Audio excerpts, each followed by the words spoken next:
I cheated my way into freedom, but it cost me my marriage, my career, and my identity forever. I broke my marriage last night, but that's not what keeps me up. It's the silence, the kind that screams louder than any fight. Ethan's side of the bed is cold, the sheets untouched. His closet gapes empty, hangers swaying like bones.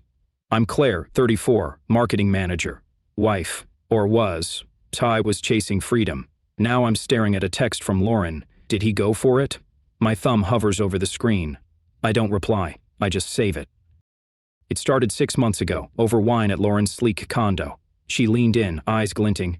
I swollen me on the idea. Open marriage, Claire. It's freedom. You get to live, and Ethan? He'll come around. Men always do. Her voice was smooth, like she'd rehearsed it. She swore it worked for her, that her husband Tom was happier than ever. I bought it. I wanted to believe I could have it all, Ethan's steady love, and the thrill of something new. I told myself it was modern, honest, empowered. I told myself he'd understand. Last night I sat Ethan down at our kitchen table, the one we picked out at a flea market when we were broke and giddy. I laid it out, my voice too bright, like I was pitching a campaign at work. We keep us, but we explore. It's not about love, it's about living. I leaned on emotional math. If he loved me, he'd want me happy. If I was happy, we'd be stronger. His eyes, gray like winter, didn't flicker. He just sipped his coffee, the mug I got him that says world's okayest husband. I thought his silence was processing, maybe even agreement. I was wrong. At 2 a.m. I woke to the front door clicking shut. His suitcase was gone. So was his toothbrush, his favorite jacket, the little things that make a home. I stood in the living room, the air heavy with his absence, and called him. Straight to voicemail. I texted, "Where are you?" Nothing. Then Lauren's message lit up my phone. Did he go for it? It wasn't just a question. It felt like a taunt. I saved it, not sure why. Maybe because it was the only thing that felt real. Now it's dawn and I'm pacing our apartment, the hardwood creaking under my bare feet. The city hums outside. Chicago, relentless, indifferent. I'm supposed to be at the agency in 2 hours, pitching a campaign for some energy drink nobody needs. I can't think about that. I can't think about anything except Ethan's face last night. The way it didn't crack, didn't yell, didn't beg. He just left. I thought I'd feel free like Lauren promised. I feel gutted. I open my laptop, hands shaking, and check our joint account. It's still there, $20,000, 0 cents. Our safety net. The lease is in both our names. He can't just vanish, right? But doubt creeps in, cold and sharp. Lauren's voice echoes. He'll come around. Did she know he wouldn't? I scroll through her texts from the past month, all encouragement, all nudges. You deserve this. Ethan's too quiet. I trusted her. She'd been my best friend since college, the one who got me through my dad's death, the one who always knew what to say. But now, her words feel like a script. I pull on jeans and a sweater, grab my phone, and head out. The air bites, October crisp. I don't know where I'm going, maybe to find Ethan, maybe to confront Lauren. I just know I can't stay here, in this apartment that's half empty now. My phone buzzes as I hit the sidewalk. Another text from Lauren. Call me. You okay? I stare at it, my breath clouding in the cold. I don't call. I don't text. I save it, like evidence. The street is alive with morning commuters, but I feel like a ghost. I broke my marriage, and I don't know why. I thought I was choosing freedom. I thought Ethan would fight for me. Instead, he's gone, and Lauren's texts are burning a hole in my pocket. I'm Claire, and I'm unraveling. This isn't how it was supposed to go. The agency is a glass cage, all sharp angles and open desks, buzzing with deadlines and coffee fumes. I'm at my desk, forcing a smile, nodding through a team meeting about some energy drink campaign. Bold, vibrant, authentic, I say, the words ash in my mouth. Inside, I'm drowning. Ethan's been gone 3 days. No calls, no texts, just silence that claws at me. I keep checking my phone, hoping for something, anything. Nothing comes, but Lauren's texts keep piling up. You good? He'll be back. I don't reply. I'm starting to wonder if she's the one I should be watching. I laughed at a coworker's joke today. It felt like betrayal. How do you laugh when your husband's vanished? When you pushed him out the door with your stupid ideas? I keep replaying last night's conversation, my pitch about an open marriage. I thought I was so clever, spinning it like a gift. Ethan's gray eyes didn't flinch. Took it as agreement. God, I was blind. Now I'm scrolling through our bank account on my laptop, hidden behind a spreadsheet. The $20,000, 0 cents is still there, but something's off. His name's gone from the lease. I call the landlord, voice steady, and he confirms. Ethan signed it over to me 2 days ago. He's not just gone, he's erasing himself. I need answers. After work, I drive to a diner on the edge of the city, one Ethan used to mention. It's a hunch, but I'm desperate. I park across the street, hood up, and wait. An hour later, he's there, sitting in a booth by the window. My heart lurches. He looks tired, unshaven, but it's him. Then a woman slides in across from him. She's got his eyes, his jawline. I snap photos anyway, my hands shaking. She's too close, laughing too easily. I text Lauren the pics. "Who's this?" She replies instantly. "Oh, honey, he's moving on already." My stomach twists. I want him to be the villain. It's easier than admitting I broke us. The next morning, I'm back at the agency, but I'm not here. I'm replaying those photos, Lauren's words. I dig online, cross-referencing Ethan's contacts. The woman's his sister, Sarah, who lives an hour away. Not an affair, just family. The relief hits, then curdles. If he's not cheating, why's he gone? Why's he cutting me out? I wanted him guilty. That's what breaks me. I'm the one who pushed for freedom, but I'm the one caged. To drown it out, I lean into work. Or something else. Mark, a copywriter with a cocky grin, has been circling me for months. Today, I let him get close. We flirt over coffee in the break room, his hand brushing mine. It's reckless, but it feels like control. Lauren's there too, whispering at lunch. "Live a little, Claire. Ethan's gone. You're free." Her smile's too wide, like she's directing. I nod, but doubt's creeping in. She's been pushing this from the start, her open marriage success story glowing like a lure. I'm starting to think it's bait. The office is a minefield now. Mark's too loud, dropping hints about our coffee break. Rumors spread like wildfire. Claire's single, Claire's wild. I catch glances from colleagues, some amused, some judging. I'm supposed to be the polished one, the one with the perfect pitches. Then I'm too busy. Checking my phone, my accounts, my life. Then I see it. $20,000, 0 cents drained from our joint account. No trace, no explanation. Ethan's name's off everything now. Bank, lease, even our Netflix. No sister did that. This isn't hurt. This is war. I text Lauren. "We need to talk." She calls instead, voice syrupy. "He's just processing, babe. Give him time." I don't buy it. Her words feel like a script, same as always. I save the call log like I've been saving her texts. Evidence, maybe. Of what, I'm not sure. But I'm done trusting. I laughed at work today, but inside I'm shredding. Ethan's not the villain. Lauren might be, and I'm not free. The truth doesn't creep in. It slams like a car crash. I'm at my desk, the agency's fluorescent lights buzzing when the courier walks in. He's young, bored, holding an envelope with my name on it. I sign for it, hand steady, but my pulse isn't. Inside are divorce papers. Ethan's signature is there, sharp and final, dated yesterday. No note, no explanation, just a public gut punch, served in front of my team. Mark, the copywriter, smirks from across the room. My boss, Karen, looks away. I don't scream, I just stop breathing. I stumble to the bathroom, lock myself in a stall, and read every line.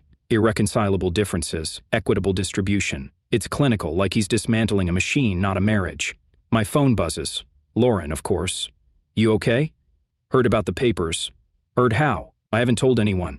I shove the phone in my pocket and splash water on my face. The mirror shows someone I don't know. Eyes. I thought I was chasing freedom. I was chasing ruin. Back at my apartment, I tear through Ethan's old laptop, the one he left behind. I'm not a hacker, but I know his passwords. Buried in his email trash, I find it. A thread with Lauren, dated weeks ago. She wrote, "She's spiraling, Ethan. Leave quietly. She's too unstable to fight." Unstable? Me? The words burn. There's not who you think. My best friend didn't just push me toward an open marriage. She aimed the gun. She fed Ethan lies, painted me as the villain to drive him out. And he listened. I dig deeper, heart pounding. Lauren's open marriage story unravels. Her husband, Tom, didn't embrace it. He divorced her a year ago. I find his LinkedIn, send a message. He replies within hours. "Lauren's a liar. She manipulated me too. Get out while you can." My stomach churns. She sold me a fantasy, knowing it would torch my life.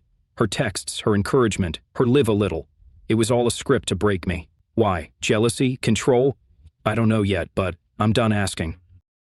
The agency is a war zone now. Mark's been bragging about our flirtation loud enough for the whole floor to hear. Over 10 colleagues are tangled in the gossip. Some slept with each other, some just loved the drama. It's not just me. The whole team's unraveling. Karen calls an emergency meeting, her voice like steel. "This stops now. Personal lives stay personal, or you're out." But it's too late. The client's threatening to pull a $2 million 0 cents account, claiming our immoral conduct tanked their campaign. My name's at the center of it. I'm not just losing Ethan. I'm losing everything. I drive to Lauren's condo that night, divorce papers crumpled in my bag. She opens the door, all smiles, like nothing's wrong. "Claire, babe, you look rough. Come in." I don't move. "Why'd you lie about Tom?" Her smile falters, just for a second. "What?"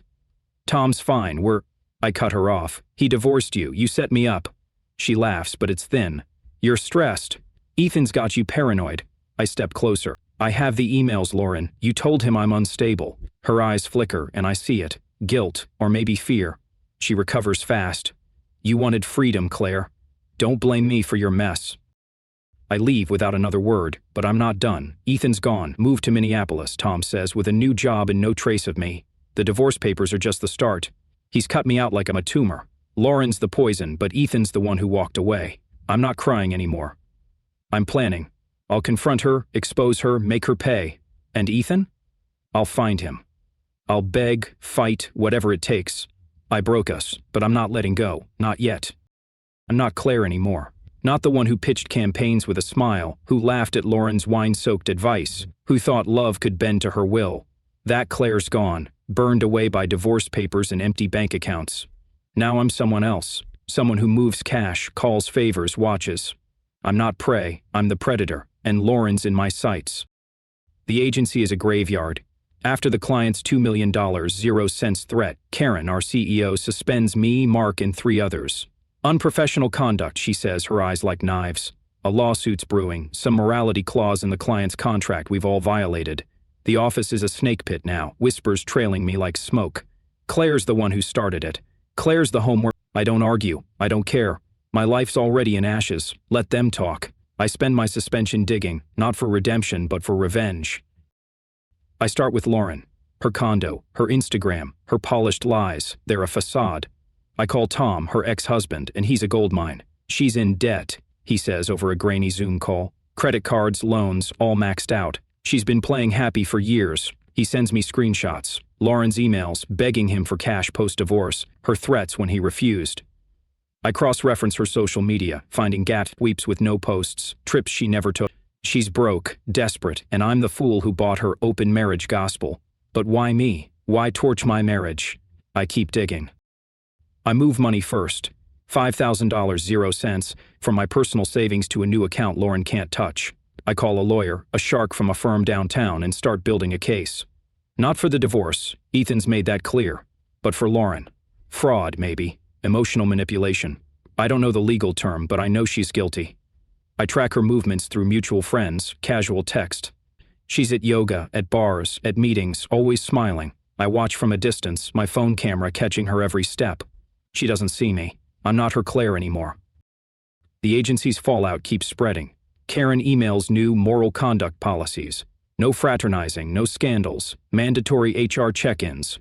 Mark's been demoted, his swagger gone. Over 10 colleagues are named in the lawsuit, the affairs and flings dragged into the open. The client's lawyer calls it a culture of depravity. I'd laugh if it didn't sting. I was reckless with Mark, but I didn't start this fire. Lauren did.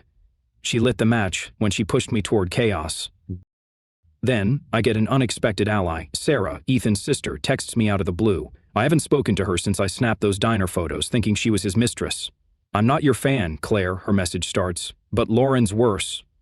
She sends me a zip file, texts from Lauren to Ethan, urging him to leave me. "She's unhinged, Ethan. Protect yourself." There's more, Lauren telling Ethan I cheated first, that I'm a liability. Sarah's blunt. "I'm sick of her lies. Do what you want with this." I stare at the screen, pulse racing. Lauren didn't just nudge me into an open marriage. She orchestrated Ethan's exit, step by step. I rewrite the rules. Lauren wrote the trap, but I'm rewriting the escape. I contact her creditors, posing as a concerned friend, dropping hints about her spending. I forward Tom's screenshots to her bank, anonymous but precise. I don't need her to know it's me, not yet. I meet my lawyer in a cramped office, laying out Sarah's texts, Lauren's emails, my own records. "It's thin," he says, "but we can scare her." That's enough. Fear's a good start. I corner Lauren at a dive bar she loves, the kind with sticky floors and bad lighting. She's sipping a martini, flirting with some guy in a suit. I slide into the booth, my voice low. "You're done, Lauren." She laughs, but her eyes dark. She recovers, smirks. "You have nothing." I stand, leaving her with one line. "Check your accounts." I've already tipped off her creditors. Let her sweat. I'm not done. Ethan's in Minneapolis, and I'm going to find him. Not to beg, yet, but to understand. I book a flight, my hands steady now. Lauren wrote the game, but I'm playing it better. I'm not Claire anymore, I'm the consequence. Minneapolis is colder than Chicago, the kind of cold that seeps into your bones. I'm standing outside a brick apartment building, Ethan's new address, courtesy of a private investigator I hired, with the last of my savings. My breath clouds in the November air, my heart a drumbeat. I've tracked Lauren's downfall, set her creditors on her, but this is different. This is Ethan. Or what's left. I'm not here to win him back, I'm here to face him. But first, Lauren gets her reckoning. I meet her at a coffee shop back in Chicago, a neutral ground with clinking mugs and indifferent baristas. She's late, her usual polish fraying, hair messy, eyes darting. I slide into the booth across from her, my voice like ice. Talk, Lauren. Or don't. You'll listen. She smirks, but it's weak. You're obsessed, Claire. Let it go. I lean forward, eyes locked. You used me. Lied about Tom, fed Ethan stories, broke my marriage. What? She shrugs, defiant. You wanted this. Freedom, right? Don't play victim. My hand tightens on my coffee mug. I'm not. I'm the consequence. Then she drops the bomb. You think you're clever, Claire. Mark's been feeding me your moves. My stomach lurches. Mark, the cocky copywriter I flirted with, the one I thought was just a reckless mistake. He's been mine for months, she says, grinning. Every text you sent, every plan you made, I knew. My counterattack, my lawyer, my anonymous tips to her creditors, she saw it all coming. I wasn't outsmarting her. I was her pawn, again. Her grin widens. You won't finish this, Claire. You're too weak. I stand, voice steady despite the quake inside. Try me. But as I walk out, her laughter follows. I'm not winning, I'm sinking. Minneapolis is my last shot. I knock on Ethan's door at 7 p.m., the sky already dark. He opens it, and it's like seeing a ghost. He's leaner, grayer at the temples, but those eyes, gray like winter, haven't changed. Claire, he says, not surprised. He knew I'd come. I step inside, the apartment's sparse, no trace of our old life. I'm sorry, I start, or whoever you want. I'll do anything. I'm begging now, offering total submission, my pride in shreds. Please, Ethan, let me fix us. He doesn't move, doesn't soften. You don't know who I am anymore, he says, voice low. And I don't know you. I push harder, desperate. I'll change. I'll follow your rules. Anything. He shakes his head, almost sad. You think this is about rules? You broke us, Claire, not just with your idea by not seeing me. His words cut deeper than the divorce papers. I thought I was fighting for us. He's already let go. I pull his old wedding ring from my pocket, the one I found in our apartment after he left. I set it on his counter, my fingers trembling. I'm not her anymore, I whisper. He doesn't pick it up. You're right, he says. You're not. The door closes behind me, soft but final. I stand in the hallway, the weight of it crushing. I didn't win. I became Lauren, scheming, desperate, blind. The ring's still there, on his counter, a piece of me I can't take back. Back in Chicago, I check my phone. Lauren's creditors are circling. She's dodging calls, her condo's on the market. My lawyer says we've got enough to scare her, maybe sue, but it feels hollow. I outplayed her. Or thought I did. Only to find she'd played me better. Ethan's gone, not just from our marriage but from my life. I'm standing in my apartment, the same one that felt half empty weeks ago, and it's not home anymore. It's a shell, like me. I wanted freedom, then revenge, then redemption. All I've got is silence, and it's louder than ever. 2 years have passed, and I'm not Claire anymore. Not the marketing manager with big pitches, not the woman who thought an open marriage would set her free. I'm something else, shaped by rules and scars.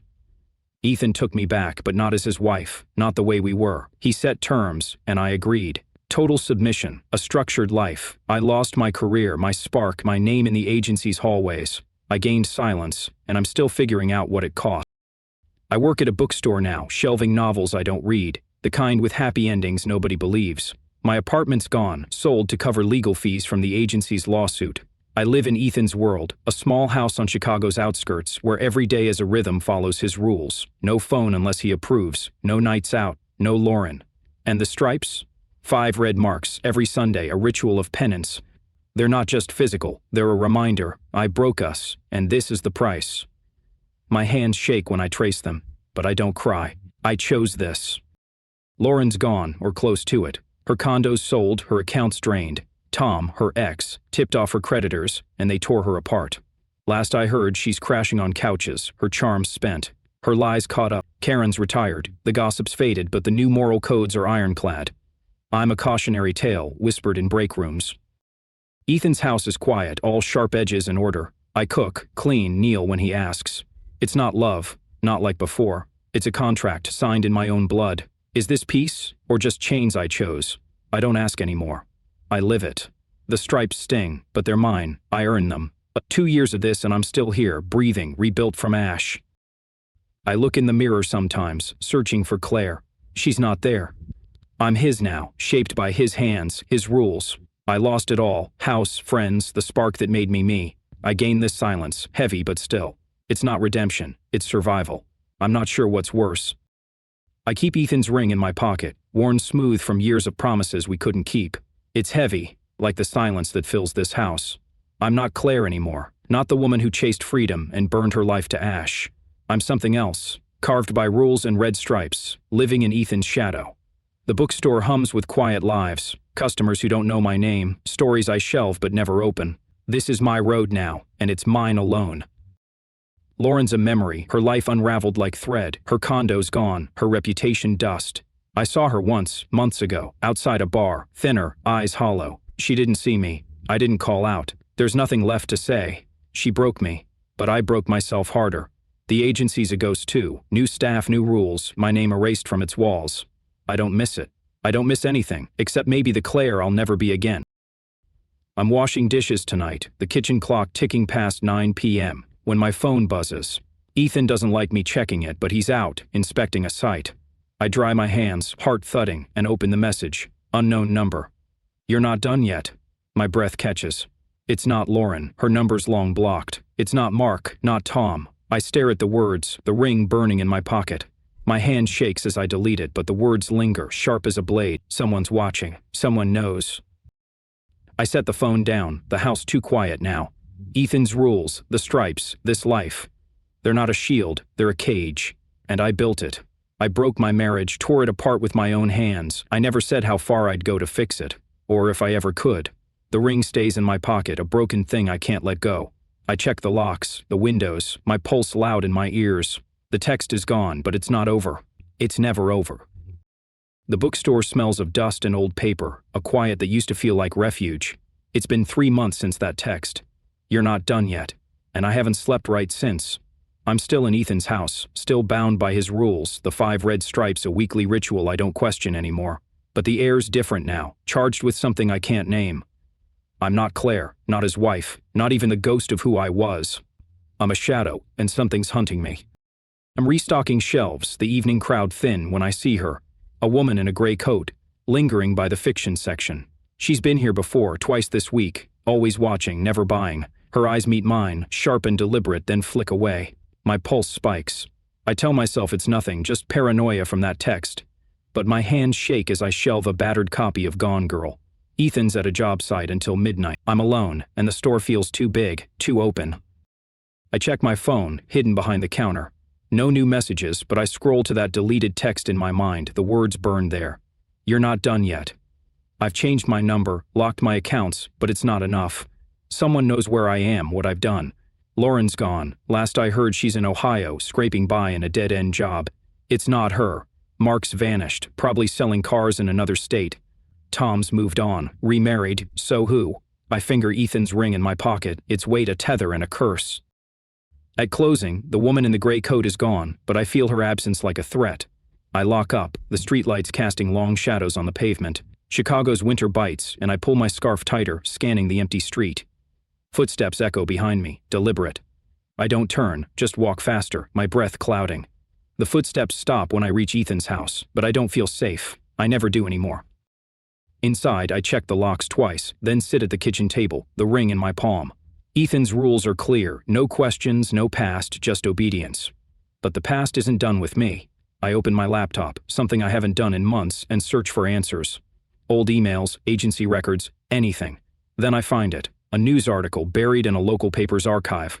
The agency's lawsuit wasn't just about me or Mark. A client's wife, scorned by her husband's affair with a colleague, vowed revenge on everyone involved. Her name's unfamiliar, but her photo isn't.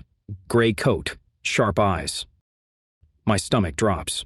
She's not after Lauren or Mark, she's after me, the one who started the scandal, or so the rumors said. I close the laptop, heart pounding, the ring digs into my palm. I broke my marriage, rebuilt it in chains, but this is new. This is someone else's game, and I'm not ready. The clock ticks past 11 p.m. Ethan will be home soon, expecting silence, submission. I slip the ring back in my pocket, my hands steady now. I don't know her name, her plan, but I know one thing. I'm not done yet either.